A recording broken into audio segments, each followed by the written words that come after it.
Sometimes we don't need some super complicated game with a massive open world and endless amounts of activities.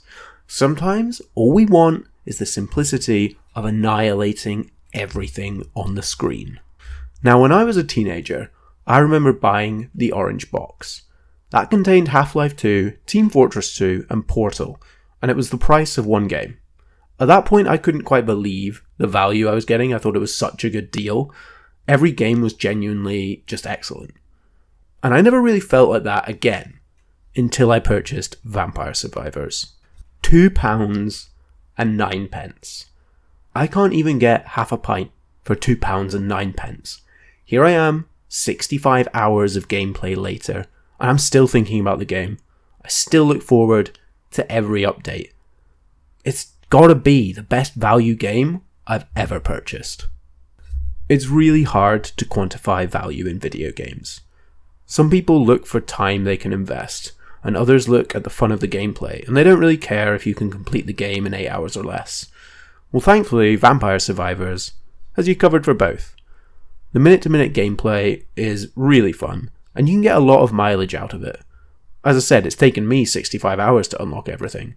Well, a lot of that was just mucking around, but it was all fun. Vampire Survivors pits you against a constantly evolving wave of enemies for 30 minutes. Each run is different. You get different weapons, different power-ups, different maps, different characters with different passives. There's also an element of luck, with chests that drop from bosses.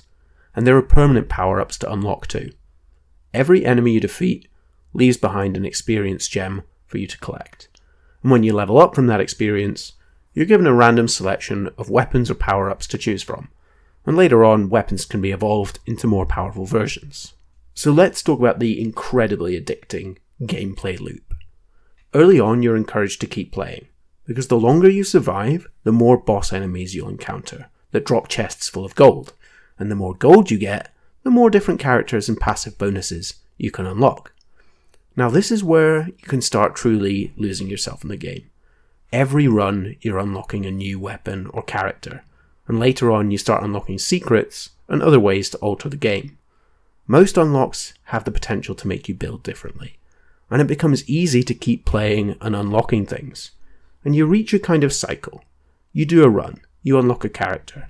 You do a new run with that character, you unlock a weapon. You do a new run to see the weapon, you unlock something else. You choose a character that complements the new unlock. You do another run with a new unlock, you unlock a new map, so on.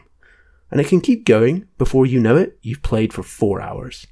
But you don't get bored, because each run has been different. And the more you play, the more your in-game knowledge grows. The more you remember what evolutions go together. The more you realise what weapons complement each other. You start to plan out complementary builds that don't just survive the waves, but absolutely decimate them. And then you start unlocking the secrets.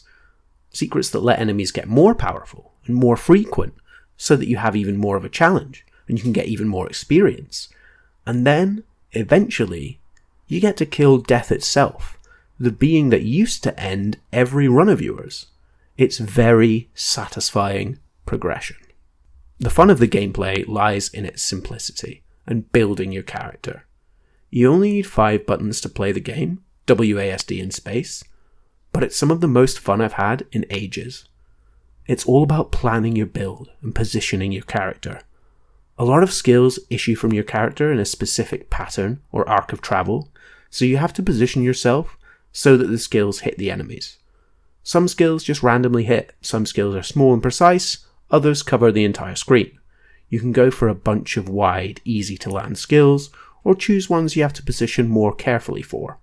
All the time you walk around, destroying hordes of enemies, seeing huge damage numbers pop up, and watching experience gems zoom into you with exceptionally satisfying sounds, and it's got brilliant music too.